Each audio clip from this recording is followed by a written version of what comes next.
d'être présent à cette conférence. Je m'appelle Jean-Sébastien Mansart, je suis le président de l'association Chambé Carnet. Chambé Carnet, c'est une association qui fait la promotion du web et de l'économie numérique sur les pays de Savoie. On existe depuis plus de 13 ans maintenant. On est une association et on cherche des bénévoles en fait, pour nous donner un coup de main, pour animer le site principalement et pour organiser les événements aussi, comme ce soir. Voilà. Donc si vous êtes intéressé pour nous donner un coup de main, si vous êtes motivé, venez nous trouver. Les gens qui ont des petits badges comme ça noirs, c'est des gens qui font partie de l'asso. Voilà. Ils sont trop récents ceux-là. Donc voilà, venez nous voir si vous êtes intéressés. Ce soir, c'est une conférence qui va durer 1 heure, plus les questions avec les questions-réponses. Plus les questions-réponses, donc voilà, on laissera un temps d'échange en plus à la fin. Vous pouvez intervenir pendant, Jérôme et Loquet. Ce soir, du coup, c'est Jérôme Denomasi qui travaille sur le programme IBM Watson à Genève. C'est ça. Qui va vous parler de l'intelligence artificielle. Donc, on va un peu démystifier qu'est-ce que c'est que l'intelligence artificielle, je pense. On va essayer. Qu'est-ce que c'est et qu'est-ce que c'est pas. Voilà. Donc, vous êtes ici au MUG, donc c'est un espace de coworking qui nous accueille. Donc, les représentantes du MUG ne sont pas là ce soir, mais elles vous souhaitent la bienvenue. Elles espèrent que vous allez passer une très bonne soirée en notre compagnie. Je souhaite remercier aussi Alpium et IFS 73 qui sont nos partenaires financiers. Voilà. Un grand merci à eux. Et un grand merci aussi aux bénévoles qui nous aident pour organiser tous les événements et qui nous soutiennent tout au long de l'année. Je laisse la parole à Jérôme. Merci. Merci de votre accueil. Là, on m'a proposé de venir parler pendant 1 heure, 1 heure et quart. Je lui ai dit que c'était très long. Puisqu'on peut dire beaucoup de choses au bout d'un moment. Vous verrez bien. N'hésitez pas surtout à me poser des questions, à m'interrompre. Il y a un micro. Je crois que comme c'est filmé, c'est bien d'avoir un micro. Vous m'entendez tous bien? C'est bon? Voilà, c'est un sujet, c'est vrai, on parle énormément dans la presse, intelligence artificielle. Alors, vous allez voir, en fait, je ne vais pas beaucoup en parler. On va parler un peu du sujet, mais c'est pas un terme que j'aime employer parce que justement, c'est un mot. C'est vraiment du buzz et on met tout derrière. Et si je vous posais à chacun la question qu'est-ce que c'est que l'intelligence artificielle et qu'on faisait un exercice post-it là, je suis sûr qu'on aurait plein de réponses différentes. Donc l'idée c'est de montrer pas mal d'exemples, donc de vous montrer ce qu'on fait aujourd'hui, parler un peu entre guillemets théorie sans aller trop, sans vous faire peur, mais quand même montrer pour dire qu'est-ce qu'on met derrière ça aujourd'hui, qu'est-ce qu'on peut faire et puis qu'est-ce qu'on peut faire avec. Et puis après parler un peu finalement de comment ça se met en œuvre et puis des enjeux qu'il peut y avoir pour l'avenir. On parle aussi de beaucoup de choses sur ces sujets-là qui sont, on entend beaucoup parfois de messages un peu catastrophiques. On a tous un peu à Hollywood dans la tête quand on parle d'intelligence artificielle, de robots, etc. Je crois qu'il faut un peu apaiser. Et ce qui est pas mal, c'est quand même que ce soit les industriels ou les organisations internationales, les pays, ils se préoccupent déjà de ça. C'est quand même important, ça montre que c'est un sujet intéressant. On a tous entendu cette semaine, peut-être pas vous, mais je pense qu'il y a eu une grande annonce, il y a Google qui a fait un peu de promo sur l'intelligence artificielle. Ils ont fait un robot qui téléphone pour prendre un rendez-vous. Voilà. Alors, c'est des belles annonces. Ce que je veux dire, c'est que c'était quand même bien enregistré. Et on pourra voir aujourd'hui qu'on est loin de réaliser ce genre de choses. On peut faire plus simple pour prendre des rendez-vous de façon efficace. Mais je ne ferai pas la promo de quoi que ce soit. Voilà. Donc je vais partir d'un exemple concret, puisque c'est quelque chose qui est vraiment réel. Alors vous n'avez peut-être pas entendu parler. Si ça ne marche pas, je vais faire comme ça. Voilà. Hop. Vous n'avez peut-être pas entendu parler, ou peut-être de Simon, qui est un robot qui a été fabriqué à la fois par Airbus et IBM, et qui va aller dans la Station Spatiale Internationale, et qui va décoller là, au mois de juillet avec un astronaute allemand. Donc c'est IBM en Allemagne qui a fait ça.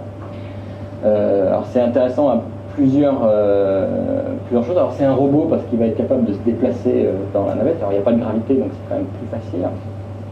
Et il a été entraîné pour faire différentes choses. La première, c'est qu'il peut reconnaître les astronautes, tout simplement les voyants. Donc il a été entraîné finalement à reconnaître les visages et à reconnaître les visages de ces astronautes. Donc c'est des personnes en particulier, mais il est capable de les reconnaître, donc de savoir à qui il parle ou à qui il communique. Ce qui est quand même assez important. La deuxième chose, c'est qu'il va répondre à différentes questions en anglais. C'est facile, pour têter les langues, c'est un autre sujet, mais voilà, ce sera en anglais. Sur des questions de tous les jours, quel est le planning du jour, voilà, toutes ces choses-là. Donc ça, il est capable de comprendre et de répondre. Et un peu plus loin, il est capable, sur des protocoles particuliers, donc les astronautes, je ne sais pas si vous avez suivi un peu l'aventure de Thomas Pesquet l'année dernière, ils racontent qu'ils font tous les jours, ils ont plein de choses à faire, à réparer, à entretenir, et c'est des protocoles et des protocoles. Et donc il est capable d'aider il a appris en fait les protocoles en allant lire la documentation, il est capable de répondre, voilà ce que vous devez faire, etc. en fonction de la logistique. Et comble du comble, on n'est pas dans, justement, on est peut-être dans l'espace, mais toute l'intelligence artificielle de tout ça, elle est sur Terre. Donc à chaque fois qu'on pose une question, en fait, ça va sur Terre, ça revient. D'accord? Donc ça va dans le cloud d'IBM, parce que c'est IBM, c'est la technologie d'IBM ici. Mais voilà, donc ça c'est aussi intéressant, c'est que tout ça se passe sur Terre dans le cloud et que c'est quasi du temps réel.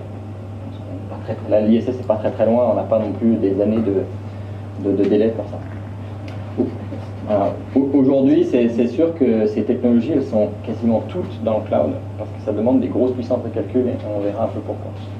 Donc voilà, ça c'est un exemple hyper concret, qui fonctionne, qui est réel, et qui présage quand même, et qui peut donner beaucoup d'idées de ce qu'on peut faire au quotidien dans ces métiers. Et c'est souvent par l'exemple et la compréhension de ça que chacun comprend comment il peut appliquer ça dans son métier, dans son activité, dans son industrie. Et aujourd'hui, ça transforme toutes les industries, tous les métiers. Il n'y en a pas un qui passe à côté. Alors ça, c'est le beau côté, on va dire, on fait des trucs fantastiques. Il y a des trucs, ça fonctionne, mais dessous, c'est un petit peu plus compliqué. On va faire comme ça.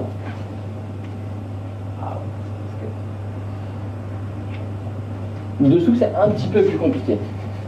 Voilà. Alors, ça paraît très compliqué. Pourtant, c'est très vieux. Ce sont toutes les théories mathématiques sur ce qu'on appelle les réseaux de neurones artificiels, d'accord, qui sont la technologie sous-jacente de tout ça. Alors, on ne va pas rentrer trop dans le détail, mais c'est juste un petit peu, c'est une pâle copie des neurones qu'on a dans notre cerveau, d'accord, c'est un petit peu le même principe. Et juste en deux mots, je pense que c'est important, on a du temps en plus, de comprendre pourquoi c'est un petit peu spécial. Qu'est-ce que c'est qu'un un réseau de neurones? C'est des choses très simples.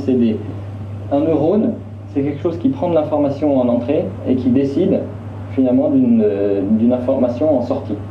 D'accord? Donc, de façon assez simple, un neurone va prendre par exemple 10 informations avec un certain poids à chaque fois. D'accord? Un poids de cette information pour prendre une décision. Hein, comme vous pouvez, vous avez votre choix de cravate, pas beaucoup de cravates aujourd'hui. Néanmoins, pour la choisir, vous allez voir toutes vos cravates et vous allez mettre un poids en fonction de la météo, donc vous avez un neurone sur la météo, un neurone sur comment vous êtes habillé, etc., etc. Puis en fonction de tous ces poids, vous allez prendre une décision, vous allez choisir votre cravate. Ça peut être votre pantalon, ça peut être autre chose, mais globalement c'est ça. Et ces réseaux de neurones, ils fonctionnent comme ça. Ça a été, on va dire, mathématisé. L'intérêt quand on a une équation à résoudre ou quoi que ce soit, finalement, on peut le représenter souvent par des réseaux de neurones, d'accord, avec tous ces poids, etc., pour arriver à des décisions. Et l'intérêt de l'apprentissage des machines, c'est qu'elles sont capables, elles-mêmes, de trouver les bons poids, d'accord, vraiment ce qu'on fait nous, de le trouver tout seul par des algorithmes mathématiques qui demandent énormément de calculs, c'est pour ça qu'on le fait aujourd'hui et que ça ne marchait pas il y a 40 ans, énormément de calculs pour trouver tout seul ces poids et ces algorithmes. Voilà. Et on verra, peut-être d'un point de vue pratique tout à l'heure, ce que ça veut dire. Donc là, je voulais faire une introduction, je ne vais pas vous perdre, je vais arrêter de parler de ça. Néanmoins, je pense que c'était important de montrer ce qu'on fait et puis ce qui est dessous. Et on voit qu'il y a deux métiers tout de suite. On parlera des enjeux, mais on va échanger. Il y a les experts là-dedans, d'accord, qui sont capables de comprendre ces mathématiques, qui vont les optimiser, qui vont faire pour que ce soit le plus performant possible, que quand on apprend, on n'a pas besoin de 100 millions d'exemples, mais de quelques-uns. Voilà, ça va être très important. Et puis on va avoir les gens qui connaissent les métiers et qui sont capables d'utiliser ces composants techniques sans connaître le fonctionnement, d'accord, et pouvoir l'utiliser au quotidien dans leur métier.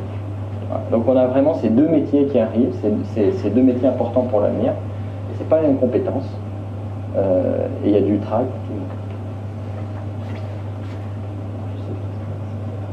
Alors, qu'est-ce que c'est que l'intelligence artificielle? Si je vous pose la question, il y en a qui... Qu'est-ce qu'ils mettent comme mot derrière? Est-ce qu'il y a des gens qui veulent dire quelque chose ou ça vous dit rien du tout? Donc en fait, j'ai mis quelques mots.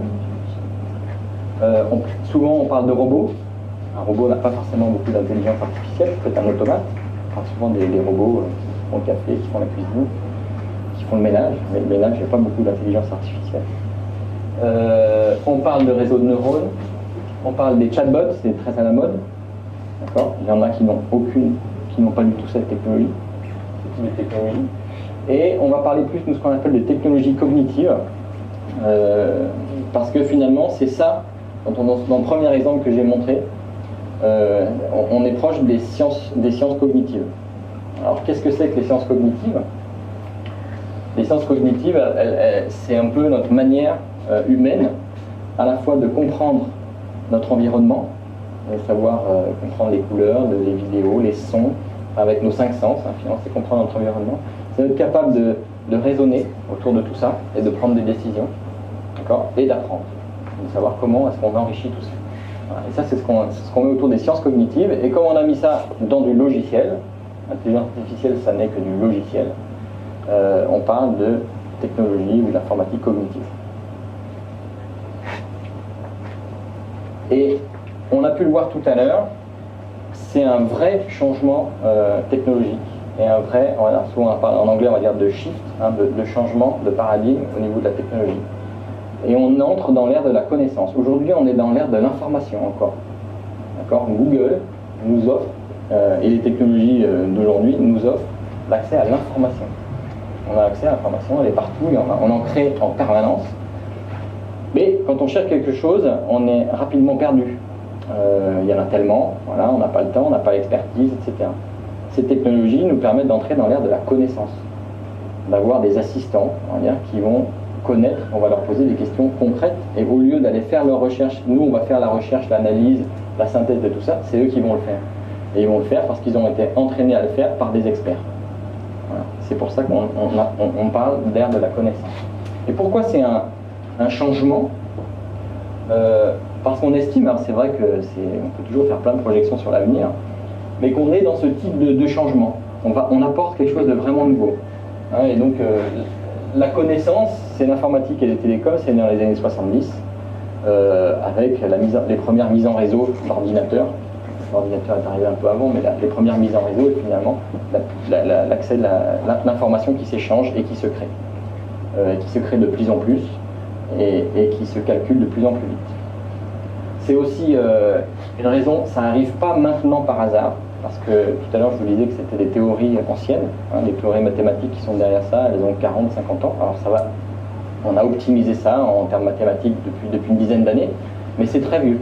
Alors pourquoi ça arrive maintenant et pas avant? C'est pour une conjonction de facteurs qui sont assez simples. La première, c'est l'explosion de la puissance de calcul.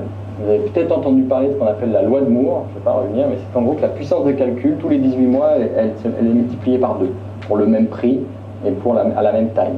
Ça veut dire que de plus en plus, on est capable de calculer et de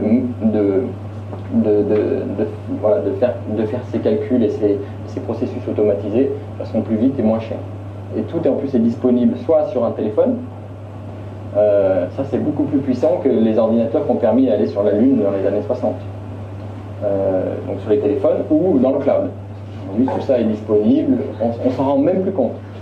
Donc c'est la première chose, puissance de calcul. Donc on est capable de faire ces calculs d'apprentissage qu'on appelle le machine learning, je reviendrai un peu après. La deuxième chose, c'est que cette règle qui se multiplie, elle est aussi valable pour le transfert de la donnée. On transfère de la donnée de plus en plus vite. Quand j'ai commencé à travailler, c'était il y a un certain temps, il n'y a pas si longtemps que ça finalement, on avait des modems à 10 kilobits, 10 kilobits.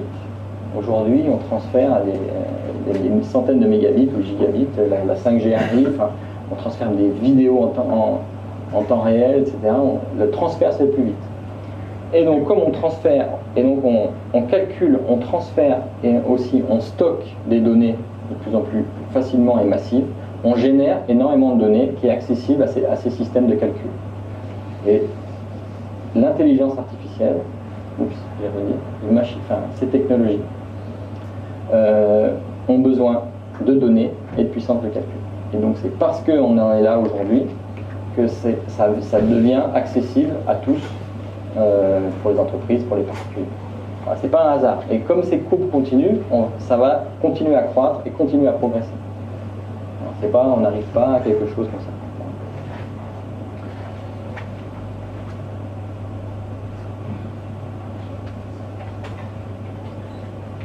Alors qu'est-ce que ça va permettre finalement, tout ça? Parce que c'est peut-être un peu théorique, un peu pas forcément très accessible, mais ça va permettre des choses très importantes quand on dit l'ère de la connaissance. La première chose, c'est finalement que de toute l'information qu'on a, on va pouvoir en extraire de la valeur. Hein, on a aujourd'hui, c'est comme si je vous dis, voilà, vous avez une maladie, vous avez une maladie, vous allez mourir dans les 24 heures, mais dans cette salle qui est remplie de livres, vous avez la solution, qui est peut-être un petit peu cachée de gauche et de droite, etc. Vous allez pouvoir, en fraction de seconde, aller trouver ces informations, extraire la valeur qui est importante pour vous. Voilà, c'est cette capacité de calculer énormément, d'aller lire de l'information et de la comprendre. La deuxième chose, c'est d'être aussi de rester un contexte. Nous, on sait parler, on sait ce que c'est qu'un contexte. Hein, si on vous dit, on parlait des rendez-vous, prends-moi un rendez-vous, vous demandez ça à Siri, mets-moi un rendez-vous demain à 10h, qui va vous mettre un rendez-vous demain à 10h dans votre agenda. Puis vous lui dites, déplace-le à 11h. Il ne va pas comprendre. Parce qu'il a oublié le contexte. Voilà. Et là, on va être capable de copier un peu l'être humain et de comprendre ce contexte et de travailler dans ce contexte. Donc quand on va chercher des informations, elles sont dans ce contexte. On fait une étude de marché sur la Russie, on s'en fiche d'avoir les données sur le marché américain, le marché de l'Europe de l'Ouest. Voilà, on est en contexte. Et la machine, elle est capable de comprendre ça. La troisième chose, c'est qu'on va avoir accès aux meilleurs experts. Puisque finalement, ces experts, ils vont entraîner ces logiciels et ils vont y mettre leur expertise. Donc en fait, on n'aura pas accès aux meilleurs experts, on aura accès aux meilleures expertises. Finalement, l'intérêt, c'est que c'est 24/24, 7 jours sur 7, puisque c'est disponible tout le temps. Et également, on va parler à l'expert dans son propre langage, quand on en a besoin, et pas dans le langage de l'expert, parce que parfois, on n'y comprend rien. Voilà. Donc c'est tout ça qui va être permis et qui peut transformer énormément de choses. Alors maintenant, avant de passer sur des exemples et revenir sur le premier, qu'est-ce qu'il y a comme vrai différenciant par rapport à ce qu'on fait aujourd'hui dans l'informatique? Parce que je reste très basique, c'est du logiciel, c'est de l'informatique, d'accord? Voilà, ça reste des choses qui, entre guillemets, sont sur base de programmation. La première chose, et je reviens sur ce que j'ai dit sur le cognitif, c'est que les logiciels sont capables de comprendre leur environnement. Voilà. Donc ils vont être capables non pas de lire des 1 et des 0, ou des lettres, etc., mais des images, des sons, bientôt des odeurs, certainement, des textes complexes, voilà, des vidéos. Voilà. Et ils vont essayer on va dire, d'être proche de ce qu'on fait dans la compréhension. Voilà. Quel que soit, finalement, le sens utilisé. Voilà. On pourra parler de plein d'exemples qui peuvent paraître parfois très surprenants sur... c'est pas uniquement du texte, de l'audio, voilà, ça peut être du son. Des sons de machine à laver pour savoir ce qui se passe dans une machine à laver. La deuxième chose, c'est le raisonnement. Est capable de raisonner, donc je vais montrer un petit peu ce que ça veut dire ensuite derrière. La troisième chose, c'est qu'on est dans l'apprentissage. On n'est plus dans la programmation un logiciel qui se programme, donc on veut faire quelque chose, faire un logiciel, on définit un algorithme, on le code et on l'exécute, on verra que c'est différent. Et la troisième chose, c'est l'interaction. Tout ça permet d'interagir différemment avec le logiciel. Voilà, il va parler, il va comprendre ce qu'on lui dit. On a un peu l'habitude avec Siri, on a ce sentiment qu'on peut parler de façon très naturelle. Siri, à la base, n'a rien d'intelligence artificielle. Il y a de la compréhension du langage, mais ça s'arrête là. Et néanmoins, on a ce sentiment et on a cette habitude et on a envie de l'utiliser tout le temps. Enfin, je veux dire, on se dit que ça va être hyper pratique, qu'on n'a plus à remplir des formulaires et des machins, etc. Alors, comprendre, c'est vraiment comprendre des textes compliqués. C'est pas juste comprendre une question. Le chatbot, c'est la base, c'est comprendre une question. Qu'est-ce qu'il dit dans une question, puis on va trouver une réponse. On est capable d'aller sortir dans des textes médicaux très complexes. Quels sont les symptômes, quels sont les médicaments, les maladies concernées, etc. etc.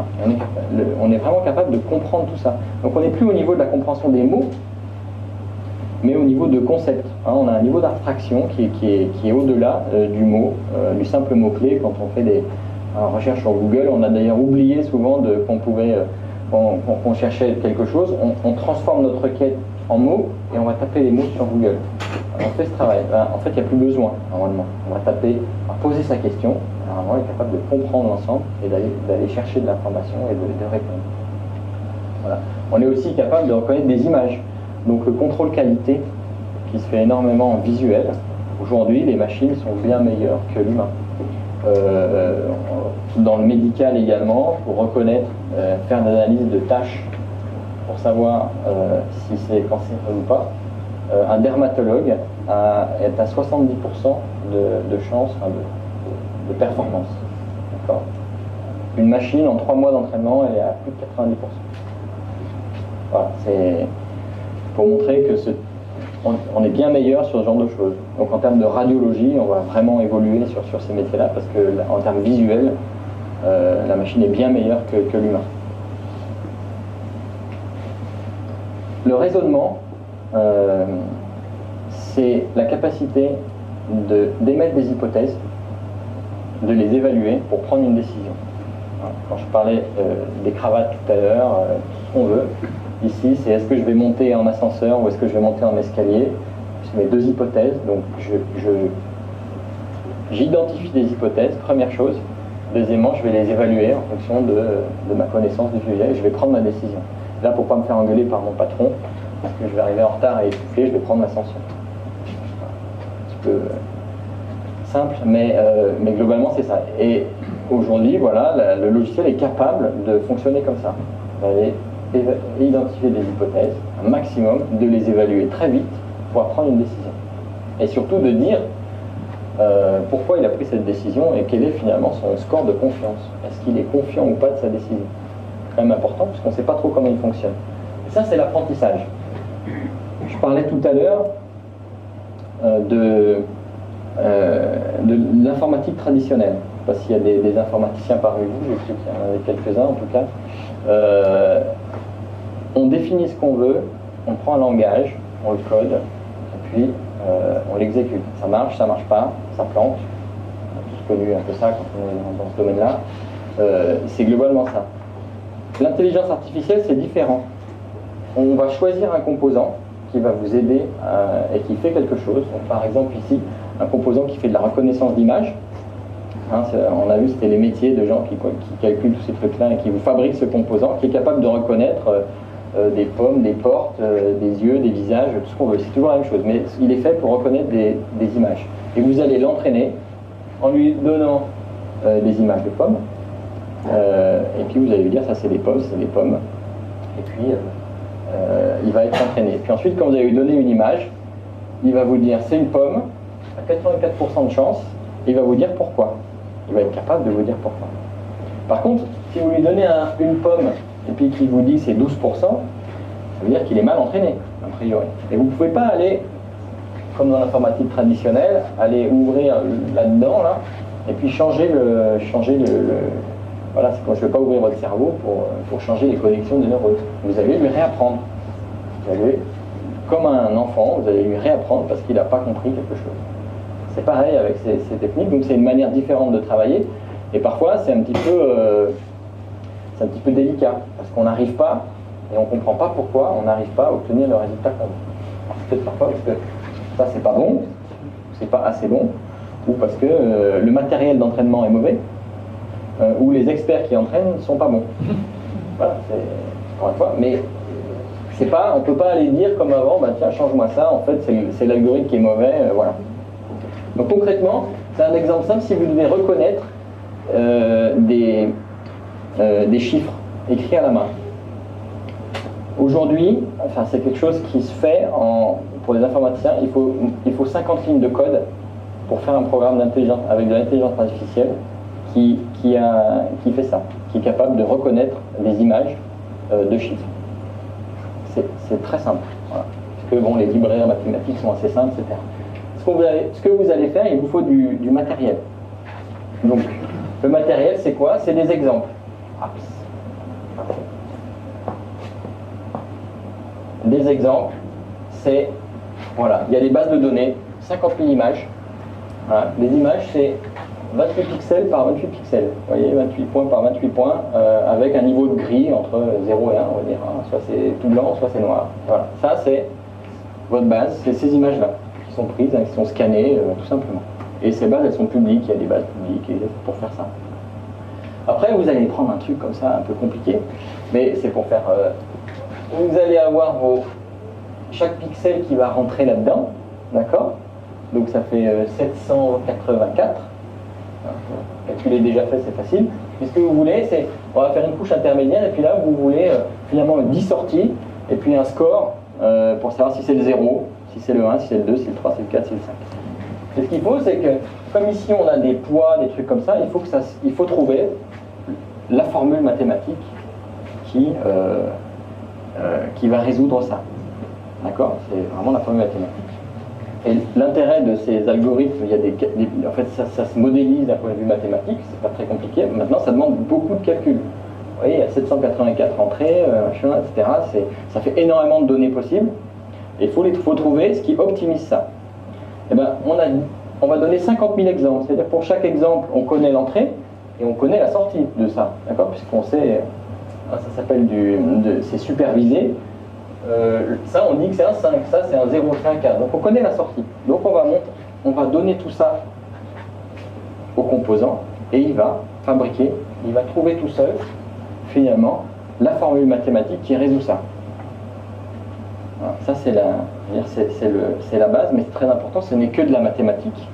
Maintenant, on voit bien que ça demande des puissances de calcul phénoménales, parce que ça, il faut quelques minutes pour entraîner, ça dépend, mais il faut moins d'1 heure pour entraîner une machine à faire ça et pour trouver la bonne formule.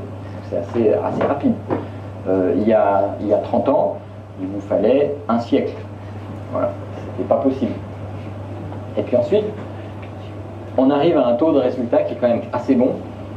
Souvent, parfois, ce qui n'arrive pas à trouver, même l'humain n'y arrive pas. Tellement le chiffre et on ne sait pas très bien ce que c'est. Voilà, donc, c'est très performant. Voilà. Donc, et c'est comme ça qu'on apprend. Oubliez le milieu, mais l'important, c'est qu'on donne des exemples. D'accord? L'exemple, ça peut être une image d'une radio du cœur, d'accord, avec un certain symptôme ou quelque chose. Voilà. Et on va lui donner plein d'exemples, jusqu'à ce qu'il soit suffisamment performant, au niveau de performance qu'on souhaite. Voilà. Et donc il faut continuer à apprendre. Donc c'est aussi des projets qui sont totalement différents des projets qu'on faisait avant, où on décidait ce qu'on faisait. Voilà, on savait qu'il y en avait pour 3 mois, 6 mois, plus. Et puis, voilà, on avait des bonnes méthodes, et puis on arrivait, ça y arrivait. Après, on avait toujours des problèmes, mais globalement, c'était maîtrisé. Là, aujourd'hui, savoir combien d'entraînement il va falloir faire, quel type d'image il faut, ou quel type de texte il faut. Aujourd'hui, on reste encore dans l'art. Voilà. On tâtonne, on essaye, on progresse. On sait que le nombre est important. De 50 000 images, c'est beaucoup. Voilà, parfois, reconnaître une intention dans une question, il faut, on sait, 10 à 20 exemples de questions. C'est beaucoup moins. Voilà. Mais globalement, on ne sait pas toujours pourquoi ça répond bien, pas bien. Et donc ça, c'est quelque chose qui va aussi énormément progresser, c'est notre maîtrise de l'entraînement de ces machines-là. C'est pareil, hein, tous les enfants, tous les adultes qui vont à l'école n'apprennent pas de la même manière, parfois on ne sait pas pourquoi. Il y en a qui apprennent bien et pas bien. Voilà, bah, on est un petit peu dans le même principe. Alors, ça va. Voilà. Et c'est pour ça qu'on ne parle pas d'intelligence artificielle, on parle d'intelligence augmentée. C'est que ces capacités de connaissance vont permettre à l'homme, enfin, à l'humain, d'avoir une intelligence qui est augmentée, qui est meilleure, d'accord, qui va pouvoir prendre de meilleures décisions. Un médecin qui sait beaucoup plus de choses, d'accord, un médecin n'a pas forcément connaissance de toutes les dernières études sur certaines choses ou un cas particulier qu'il y a eu. Et donc, s'il a cette connaissance, il va prendre de meilleures décisions. Voilà. Tout un autre professionnel aura le même type d'avantage, voilà, parce qu'on aura accès à cette connaissance au moment où on en a besoin. Alors je vais vous dérouler plein d'exemples, j'en ai une bonne dizaine, vous me dites si je ne suis pas dans le mix, c'est bon. Voilà, c'est des choses, tout ce qu'on va voir, c'est des choses qui fonctionnent, qui sont opérationnelles aujourd'hui. Vous en avez peut-être entendu parler. J'ai tout plein de choses, j'ai fait en français.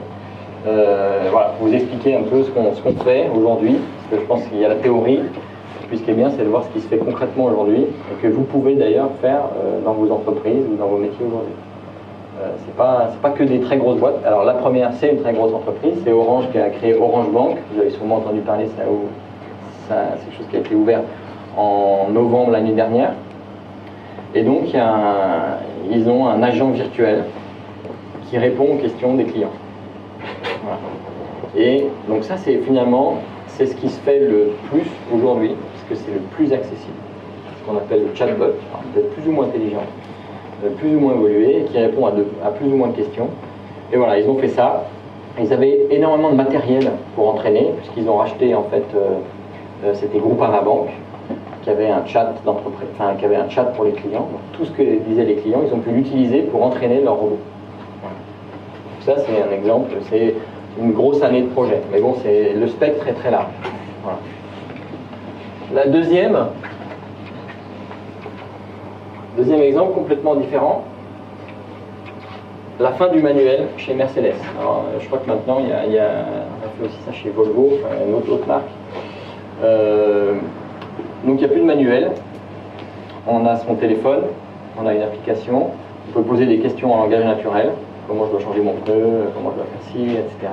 Et puis il y a aussi, c'est couplé à de la réalité augmentée, donc on peut scanner une partie de la voiture et il va vous dire comment ça fonctionne, etc. Et voilà, on peut dialoguer avec son manuel et on n'a plus un manuel qui n'est jamais ouvert. Enfin, je ne sais pas si vous avez déjà ouvert un manuel de votre voiture, mais voilà. C'est rare. Mais donc voilà, vous pouvez, voilà, c'est un exemple. Voilà, après, souvent, ça peut être vu comme quelque chose de marketing, c'est-à-dire qu'on fait de la promo aujourd'hui, parce que c'est pas facile de vendre des voitures. Donc on peut dire voilà, on met des choses. L'intelligence artificielle reste quand même aujourd'hui, il y a des choses pratiques, on a pu voir Orange Bank, c'est quelque chose d'utile vraiment au quotidien, même s'ils utilisent aussi ça au niveau marketing et communication, parce que ça fait innovant. Souvent, c'est aussi uniquement de la com et du marketing. On communique parce qu'on fait ça, ça n'apporte pas forcément grand-chose, on ne sait pas, mais voilà, on le fait parce que c'est intéressant en termes de communication. Un autre, si vous avez envie de faire quelques achats, c'est un site qui s'appelle rarecarad.com et donc qui permet d'avoir un petit assistant pour finalement choisir un diamant. Voilà, et on peut poser des questions si on ne comprend pas trop certains concepts. Donc on suit un process de choix, mais à tout moment on peut poser des questions comme si on avait finalement un conseiller en face de nous. Voilà, donc c'est assez vieux, enfin je crois que ça a 1 ou 2 ans. Je ne suis pas revenu dernièrement. C'était pas hyper évolué, mais c'est intéressant de voir ce concept où finalement on dialogue en langage naturel avec un logiciel. Voilà, et c'est des choses qui se font maintenant vraiment de plus en plus. Autre chose plus rigolote, donc c'est le club des croqueurs de chocolat. C'est une association de différents chocolatiers plutôt parisiens, je crois. Et donc ils ont fait une petite application où on peut prendre en photo le chocolat et il va vous dire c'est lequel? Vous savez, on a toujours la liste là, et puis on ne les reconnaît pas, ou on ne sait pas très bien s'il y a du café, de la framboise, etc. Donc ben là, vous le prenez en photo. Hein, c'est comme les chiffres tout à l'heure. Ben, on lui a appris en prenant plein de photos et en lui apprenant à reconnaître quel était le chocolat. Donc c'est pareil, la valeur ajoutée n'est pas phénoménale. Mais voilà, on engage différemment, comme on dit, avec ses clients, et puis on leur apporte peut-être aussi un peu de fun on peut jouer avec ça, etc. C'est de piéger l'application, je ne sais pas. Donc oui, ça montre qu'on peut utiliser ce type de technologie, et ça c'est assez simple à faire. Aujourd'hui, on est en train de faire ça justement en Suisse avec des horlogers pour reconnaître les modèles de montres. Donc on a fait un petit projet, on est sur une trentaine de modèles et ça fonctionne quand même plutôt bien. Et ce qu'ils veulent, c'est être capable de reconnaître des milliers de modèles. Et puis souvent, dans le monde de luxe, hein, il y a plein, enfin, c'est pas celle-là, mais il y a plein de différences qui sont parfois subtiles. Voilà, il faut être capable de reconnaître ça. Et ils nous disaient, ils ont fait des tests, ils ont montré 3 photos à des gens, des horlogers, ils ont juste enlevé de la photo le logo. Ben, ils ne savaient même pas, eux, reconnaître leur propre montre. Voilà. C'est pas des gens qui sont au quotidien, mais pas capables. Voilà. Donc c'est pas si simple pour l'humain, mais la machine, on arrive plutôt bien à reconnaître ce genre de choses. Un autre exemple, un peu plus peut-être complexe, c'est une entreprise qui s'est montée aux États-Unis, qui s'appelle Ross, et qui est là pour conseiller les avocats, préparer des affaires. Donc vous décrivez votre cas, d'accord ?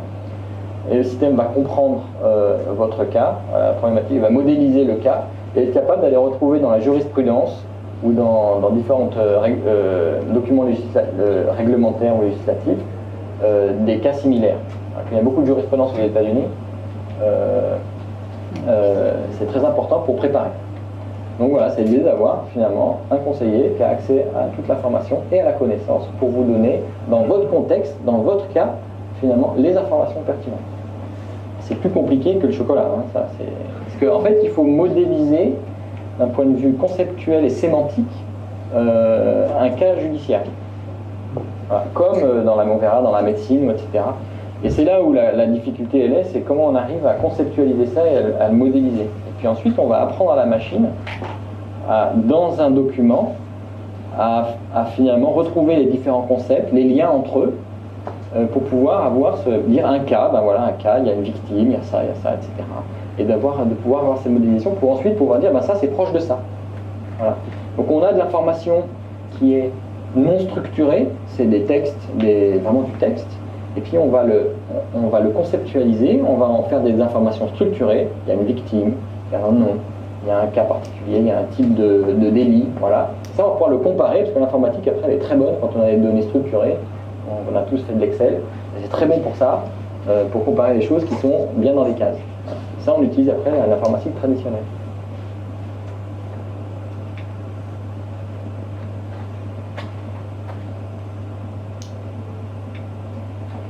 Autre exemple, je parlais de radiologie.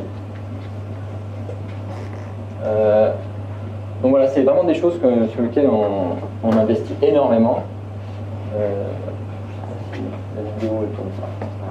Et donc c'est assister les radiologues, donc pas forcément les remplacer, pour détecter des choses et des éléments, pas forcément simples, et de montrer, non pas une réponse, d'accord, voilà le problème, mais montrer il y a différents problèmes possibles, et de montrer le chemin logique pour y arriver.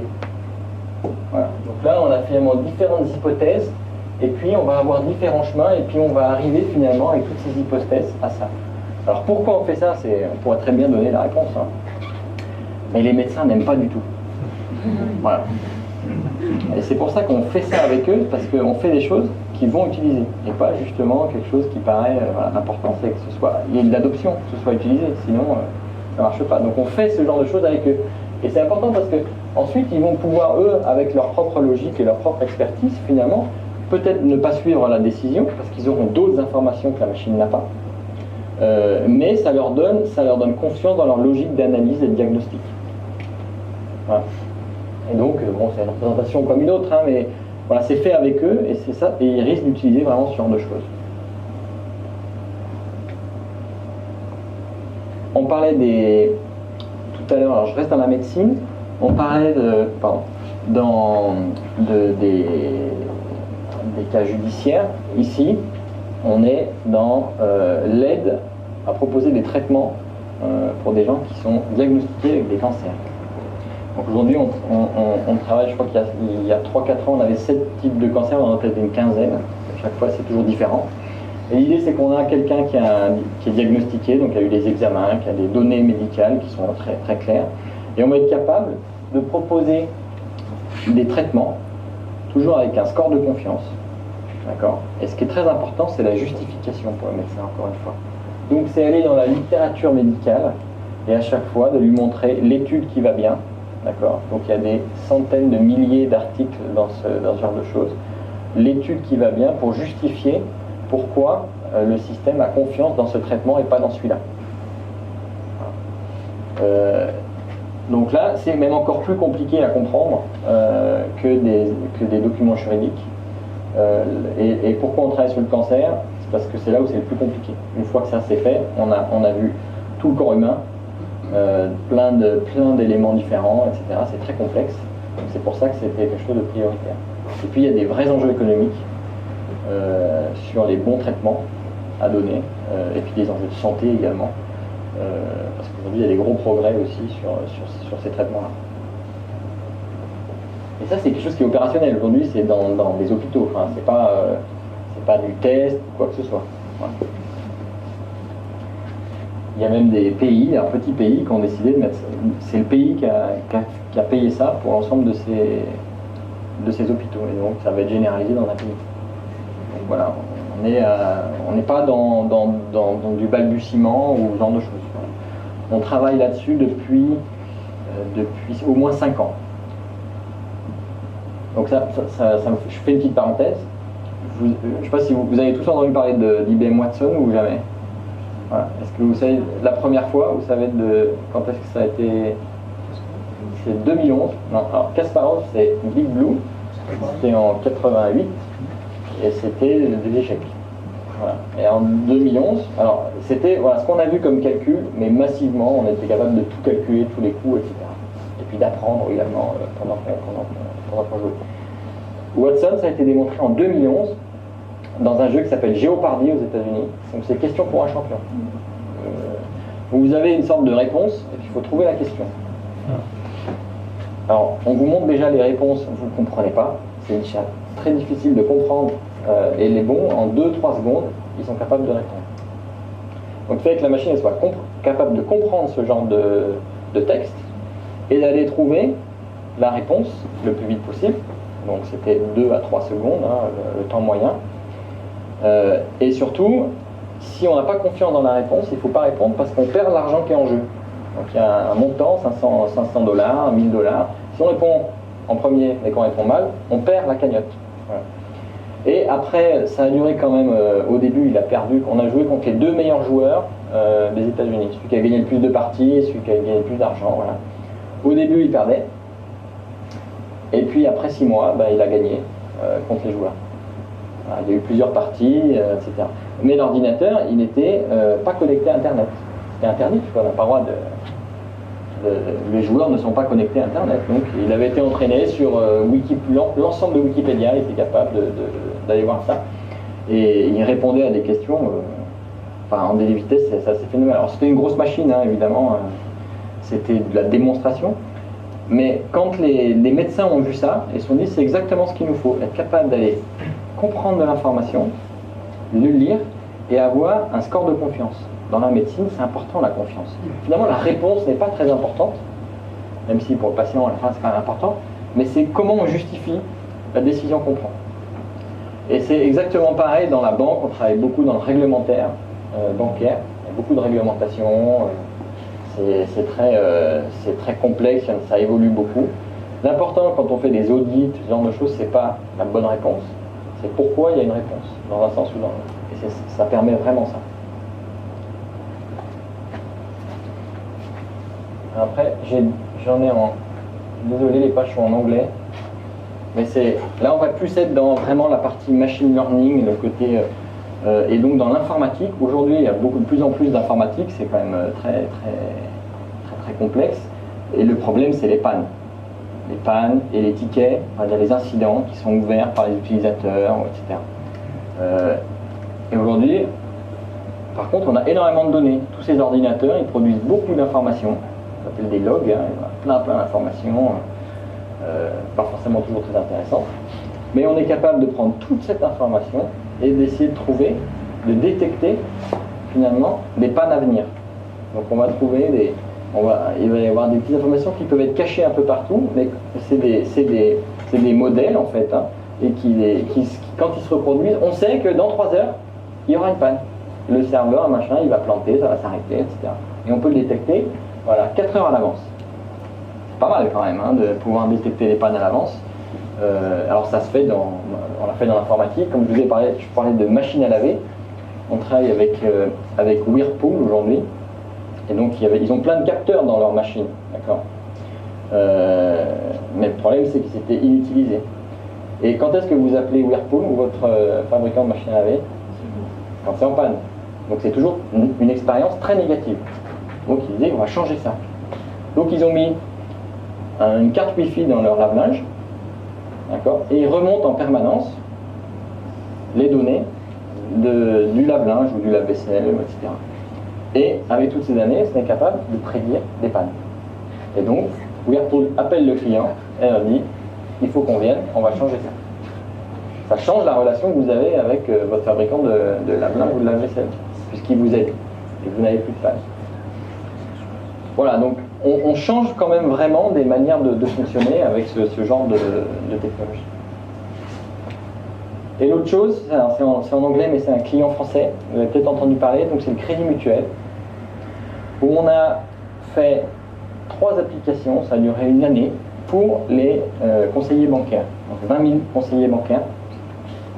Donc on a fait quelque chose qui est pas mal, c'est un analyseur de mail, donc quand ils reçoivent plein de messages de leurs clients, faites-moi un virement, machin, je suis pas content, quelle est la documentation, voilà. Donc de comprendre ce qui se dit dans les emails. Plus difficile qu'un chatbot, un email. C'est très... Il y a beaucoup de bruit, on va dire. Hein. Donc il faut comprendre ça. Et quand on demandait un virement, est-ce qu'il y a le numéro de compte, est-ce qu'il y a le montant, est-ce qu'il y a la devise, est-ce qu'il y a ci, est-ce qu'il y a ça. Donc de pouvoir comprendre tout ça. Et de pouvoir, en fonction de la manière dont les gens écrivent, est-ce qu'ils sont énervés, est-ce qu'ils sont calmes, voilà. De comprendre aussi l'intonation et le sentiment des clients pour pouvoir, non pas faire la réponse automatiquement, mais déjà prioriser, donc mettre des alertes. Lui, ça fait 3 fois qu'il écrit, il commence à s'énerver, tac, il faut répondre, une petite alerte rouge, et comme ça, ils peuvent... voilà. Et également, peut-être trouver déjà voir ce qui manque quand on a des virements ou ce genre de choses. Voilà. Donc, première chose. Et deuxièmement, c'est 2 assistants virtuels, donc des chatbots, hein, mais pour les agents, toujours, pour les conseillers, sur les produits d'assurance et sur les produits d'épargne. Voilà, parce que ces conseillers, ils ont beaucoup de clients, pas beaucoup de temps par client, et des produits qui changent quand même régulièrement. Voilà, donc ils n'ont pas forcément toujours toutes les réponses. Et c'est pas moi qui le dis, donc c'est le patron là, qui a dit ça en début 2018. Déjà la satisfaction des conseillers. Hein. Quand on a lancé le projet, il y avait les syndicats qui disaient on va virer tout le monde, etc. Enfin, quelque chose finalement de compréhensible. La satisfaction des utilisateurs, c'est que 90% des gens sont contents de ce système. Ça les aide. Voilà. Ça leur apporte quelque chose au quotidien. Deuxièmement, c'est que le taux de réponse qui est une bonne réponse à donner au client à la première fois que vous donnez la réponse, donc le client vous pose une question, vous donnez une réponse. Alors, le taux de réponse sur ces sujets-là, il était bon à 35%. C'est pas terrible quand même. Hein. Voilà. Mais on est passé à 90% de bonnes réponses. Hein, parce qu'à chaque fois, ils posaient la question, ils avaient des éléments, ils pouvaient formuler la réponse et être meilleurs. Et donc, ils ont libéré du temps pour leurs conseillers. Donc, libérer du temps, on peut dire, bah voilà, on va mettre les gens dehors, mais c'est pas leur politique. Leur politique, c'est libérer du temps pour mieux écouter les clients, donc être plus à l'écoute, donc une meilleure satisfaction de leurs clients, et peut-être d'avoir plus de temps, au lieu de régler des problèmes, mais de vendre plus de choses à leurs clients. Une banque est quand même une entreprise qui est là pour vendre des produits acycliques. On l'oublie parfois, mais c'est quand même un peu ça. Et donc, une estimation de gain de 200 000 jours hommes. Voilà. Donc, c'est concret. Et aujourd'hui, il y a des expériences industrielles qui montrent des résultats qui sont réels. Voilà. Donc je pense que c'est important. C'est pas que des gros non plus. Hein. Je crois que j'ai montré les chocolats, etc. Mais aujourd'hui, on communique là-dessus parce que c'est plus important, etc. Mais n'importe qui peut utiliser ces technologies. Et donc, en dernier exemple, j'ai pris quelque chose que j'ai fait pour la station de la Clusa. Sans doute savoir, je suis désolé. Parce qu'il y a un événement qui s'appelle les Sommets du Digital. Donc, il y a 300 personnes qui se retrouvent avec. On était une soixantaine de speakers sur 2 jours. Voilà, pour parler un peu d'innovation, de technologie. Et donc, je leur ai proposé de faire un petit chatbot pour la station de la Clusa. Voilà, donc ça m'a pris quelques jours de travail. Donc, et l'idée, c'était de répondre aux questions les plus fréquentes qui sont posées aujourd'hui par les clients sur leur page Facebook. Ils ont une page Facebook et on peut poser des questions. Est-ce qu'il fait beau? Est-ce qu'il y a de la neige? Etc., etc.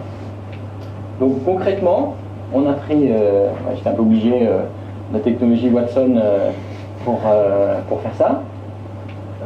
On a pris tout leur historique de conversation, très important, parce qu'on sait l'important c'est de savoir comment les clients et les gens s'expriment. Il ne faut pas être théorique, très important d'entraîner avec de la vraie matière. Voilà. Pas avec des questions imaginées dans un atelier avec les gens du marketing. C'est pas très bon ça. Il faut les vraies questions.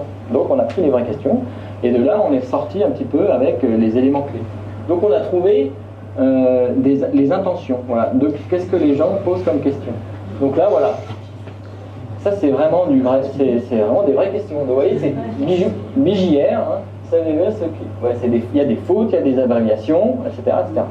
C'est pas grave. Mais la question, c'est bien finalement une question sur l'enneigement.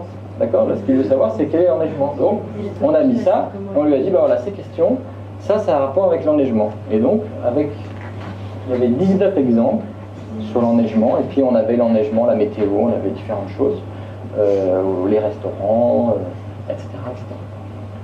Donc on a juste dit, bah voilà, ça c'est les exemples et on a créé ça. Donc pas d'informatique, hein, juste finalement de connaissances.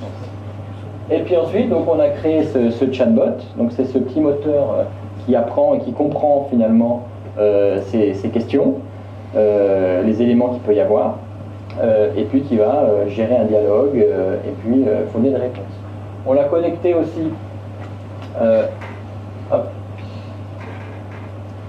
Avec 4 canaux différents. Donc c'est le même chatbot, là, voilà, mais qui, lui, il n'a pas d'interface pour personne.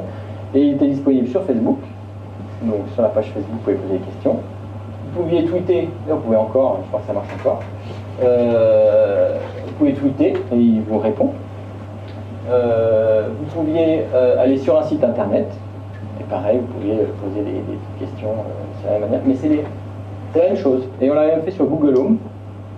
Vous pouviez parler, et puis demander quelle était la météo, et puis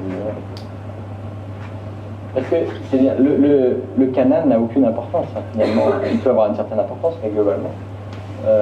L'important, c'est que les questions qu'on pose, c'est toujours la même chose, d'accord? On le fait une fois ici, et puis après, on le met n'importe où. Voilà. Puis on avait même connecté à la météo, à un service de météo. Donc on demande la météo, il dit bah, pour quel jour? Pour mercredi. Vous dites mercredi, et puis il sait que mercredi, c'est... Bon là ce sera le, je sais plus combien, mercredi prochain, donc mercredi il sait que c'est mercredi prochain, et donc il vous trouve la météo, et puis on formatait l'information, etc. Donc si on lui donne pour la veille, et ben, il dit qu'il n'y a pas de prévision pour la veille, enfin voilà, il y a un peu de logique aussi, ce genre de choses, mais voilà, ça c'est quelques jours de travail. Alors c'est pas quelque chose de robuste et de complet, mais ça montre que c'est accessible. Voilà. Et finalement, bah voilà, c'était une petite vidéo où on posait des questions sur voilà, quel temps fera-t-il. Alors, ce qui est souvent gênant, c'est que ça répond beaucoup trop vite.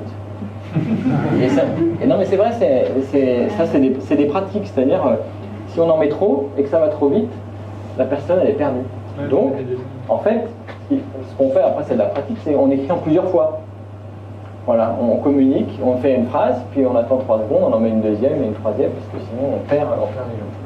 Donc voilà, c'était juste, on l'avait entraîné sur quelques questions, et puis c'est comme la vidéo de Google dont je parlais au début, la présentation, ça marche toujours en vidéo comme ça, quand c'est enregistré, que quand c'est en vrai. Hein, mais ça marchait plutôt pas mal. Mais bon, voilà, c'était relativement ça. Donc, j'en ai fini avec les exemples. Il y en a beaucoup, mais je trouve que c'est très intéressant d'avoir un panel très large. Je pense, par expérience, que ça vous donne finalement soit des idées, soit une bonne compréhension de ce qu'on peut faire aujourd'hui avec ça. Je me trompe peut-être, vous me direz. Pour conclure, ces 2-3 éléments en fait d'enjeu, ou en tout cas de comment les humains peuvent travailler ou collaborer avec ce genre de technologie, puisque c'est assez nouveau. On a toujours l'impression, on dit bah, ça va dépasser l'homme, etc., etc. Je crois qu'il faut bien voir, il y a 2 choses. Ces machines, voilà leur capacité aujourd'hui. C'est la grande échelle. C'est finalement, vous pouvez lire des documents et avoir tout ça. La machine va être capable de le faire beaucoup plus vite que vous. Voilà. L'accès à la connaissance va le faire beaucoup plus vite que vous. Par contre, côté se fixer des objectifs, avoir du bon sens, avoir des valeurs, bon, non, la machine elle fait ce qu'elle a à faire et puis point barre. Donc c'est une bonne collaboration qui se met en place avec ces machines. C'est pas une compétition l'un contre l'autre. Quelques challenges. Est-ce que vous avez déjà entendu parler du mot singularité? Voilà. Singularité, c'est-à-dire on fait une intelligence artificielle, j'aurais dit le mot une 3e fois, qui dépasse totalement l'humain dans tous les domaines. Alors, peut-être que ça arrivera dans 20 ans, dans 30 ans, dans je ne sais pas. Moi, je dirais 2 choses, c'est qu'on en est très loin. Aujourd'hui, les logiciels qui mettent ces technologies, elles sont très très étroites dans leur capacité. Donc elles font de la radiologie, elles répondent à des questions sur la météo, etc., etc. C'est pas du tout à spectre large. On remplacera, je dirais, d'abord des radiologues plus qu'un médecin généraliste. Vous voyez ce que je veux dire? On est beaucoup plus dans la spécialisation. Voilà, donc ça c'est important. Et puis deuxièmement, quand on dit 20 ans, 30 ans, moi je me méfierais des prévisions à 20 ans, 30 ans. Ça n'a que 10 ans. Voilà. Et aujourd'hui, ça transforme nos vies. Voilà. Ça a créé des centaines de métiers. Et on a oublié que ça n'existait pas. Voilà. Donc, je pense que... Et ça n'a que 10 ans, et il y a 10 ans, personne n'aurait prédit ça. Donc, moi, les prévisions à 20 ou 30 ans, je me méfie, il y aura peut-être une nouvelle technologie qui arrivera ou autre chose, où finalement, il n'y aura pas eu d'adoption, où il y aura... Voilà, c'est aussi un risque de ces technologies qui finalement, il n'y a pas d'adoption, il y en a une nouvelle qui arrive, et finalement, on oublie, on balaye, on fait autre chose. Voilà, tout ce qui est confiance et valeur, ça va un peu avec biais et diversité. Quand on entraîne une machine, il y a le problème de avec quoi on l'a entraîné et qui l'a entraîné. D'accord? C'est ce qu'on parle, le biais, c'est ça.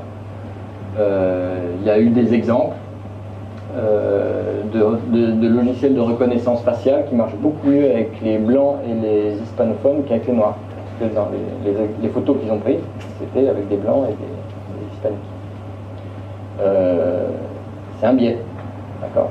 Donc, il y a des systèmes de prédiction de crimes, comme par hasard, ça prédit forcément et plus sur les populations qui sont aujourd'hui plus à même d'être dans le crime, etc. Parce qu'il y a un biais à l'entraînement. Voilà. Mais c'est comme quand on va à l'école, il y a un biais. L'important, c'est d'être très conscient de ces biais. Google, quand vous faites une recherche, il y a un biais maintenant. Voilà, c'est jamais neutre. Facebook, on en a beaucoup parlé. C'est absolument pas neutre. Mais finalement, le biais fait partie de la vie. On est tous biaisés de par notre histoire, de par notre expérience.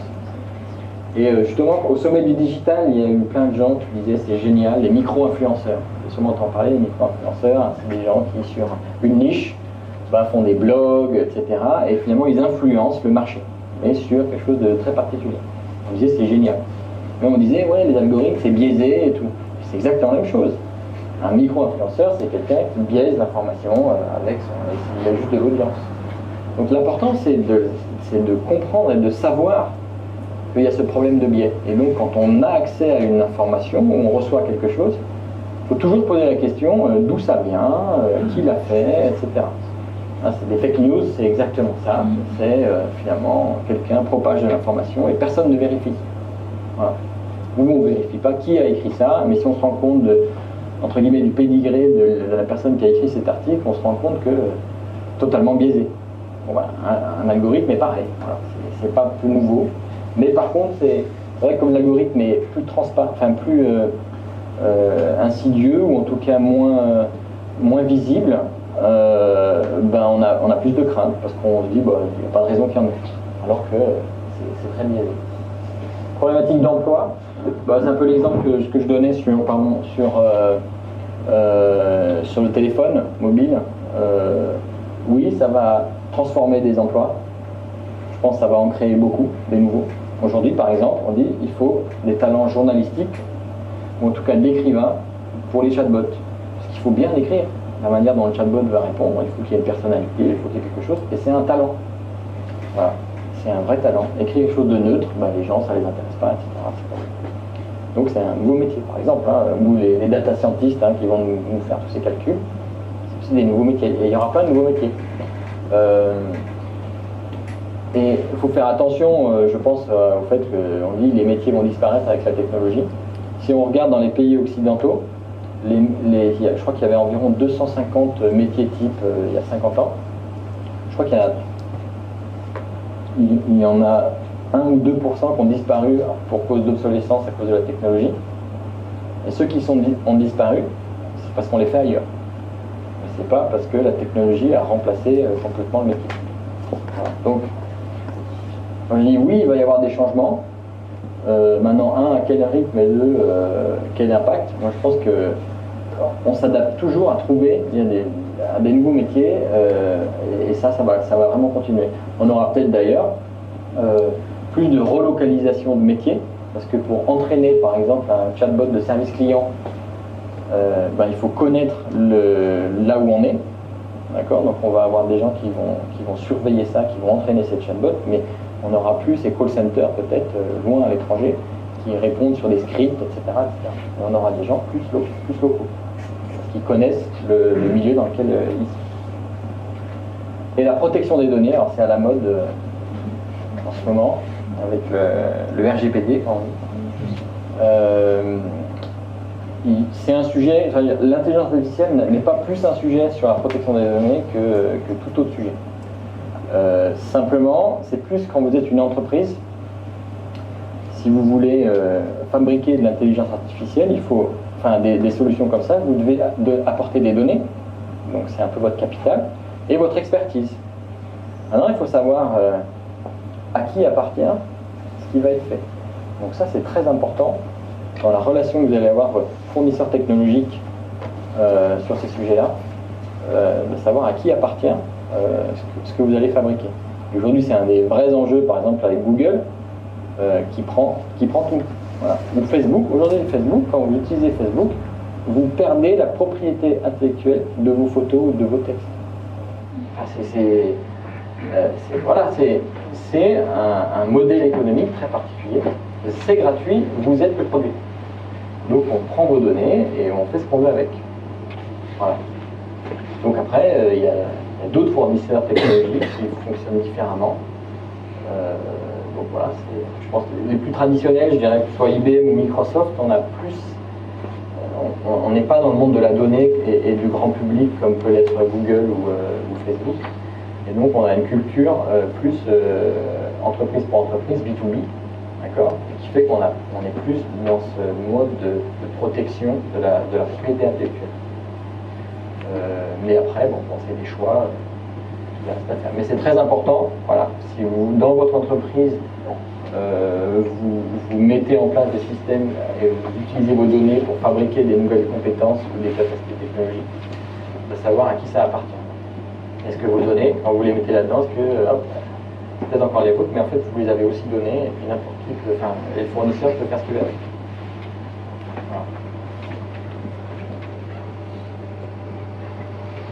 Voilà, ben, ça c'était ma phrase de fin, je l'ai déjà dit. Je pense qu'il y a, c'est vraiment quelque chose qui va transformer beaucoup de manières de fonctionner, que ce soit pour les individus ou les entreprises, hein, enfin, ou les gens qui travaillent aussi. Et on va faire un vrai partenariat entre l'intelligence de l'homme augmentée par les capacités d'accès à la connaissance de la machine. Si c'est clair, voilà, j'ai fini.